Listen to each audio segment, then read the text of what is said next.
Nous sommes réunis aujourd'hui sur des considérations sur le budget.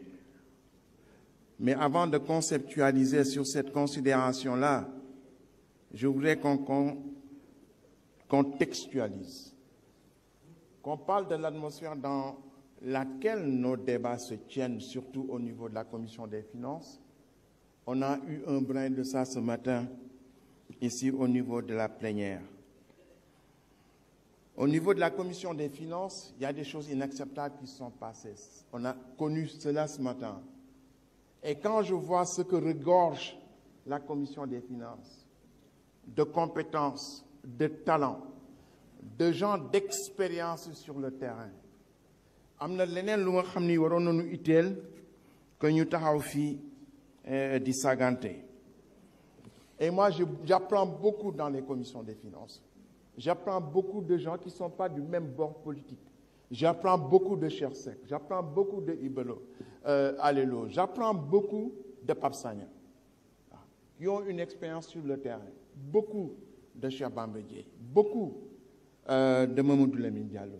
Mais pourquoi nous ne sommes pas capables de mettre tout ça en musique, nous réunir autour d'une table et discuter des problèmes de notre pays? Mais au lieu de ça, on s'engage dans des injures et ce matin, bon, heureusement que calmez-le. Mais commencez que nous sortons séance pour payer tout le monde. Ça a commencé. Mais ça, en venant ici, à l'Assemblée nationale, Monsieur le Président, en 2012, que j'ai perdu mon coefficient d'indignation en matière d'insulte. Ça a été am na lu bare lu fi xew wax naa ko mais saaga yi ma dégg fii ay nit ñu nga xam ne am nañu ay sët ñu koy enregistrer di ko filmer directement seen ay sët di ko gis seen ay doom di ko gis. À partir de quelle éthique ces enfants-là vont être éduqués? te yàlla dafa wax ni saaga moom san la boo xam ne bii day dem rek di dellu si.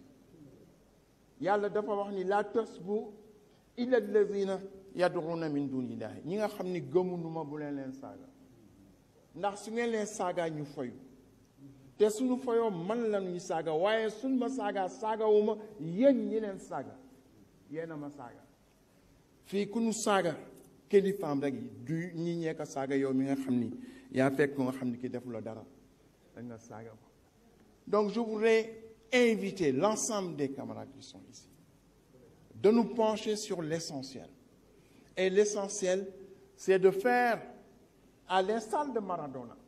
Maradona est parti, mais il fait l'unité nationale. Et tout le monde n'était pas d'accord avec lui. Mais amna fuko argentin don xaré à chaque fois que ñu xaar ka fa mu génn fa. Ñun amna fo xamni fi fofu lañu Sénégal yi di xaré. Nanu fexé ba fofu ñu ñuy xaré. Au lieu di saganté, ñu fexé ba génn fofu. Fofu la ñuy fonké, fofu la ñuy nawé. Et je voudrais simplement, je peux citer l'exemple de Joe Biden. Joe Biden était au Sénat pendant 47 ans.